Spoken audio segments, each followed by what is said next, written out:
Two studies find cannabis use increases heart attack risk significantly. Recent studies have raised concerns about the cardiovascular risk associated with cannabis use, particularly among young adults. A retrospective study published in the JACC Advances found that cannabis users under 50 are more than 6 times as likely to experience a heart attack compared to non-users. In addition, the meta-analysis of 12 studies involving over 93,000 cannabis users and 4.5 million non-users indicated that cannabis users have a 50% higher risk of heart attacks. The retrospective study utilized patient data from TriNetX, tracking individuals for an average of over 3 years. The findings revealed that cannabis users face not only a 6-fold increased risk of heart attack, but also a 4-fold increased risk of ischemic stroke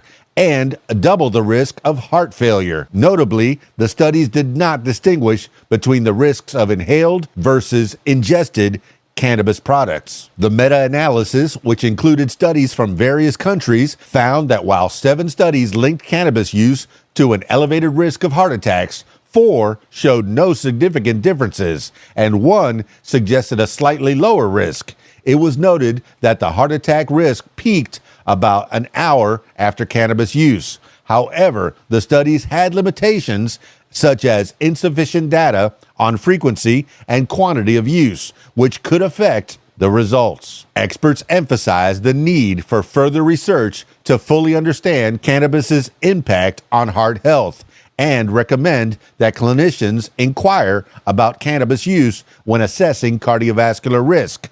Given the ongoing legalization of cannabis in the U.S., monitoring its long-term health effects remains a public health priority. Stay healthy, my friends. Stick around for more. It's KeysDAN, RadioWhat.com, DJLittleRock.com. KeysDAN Show. Peace.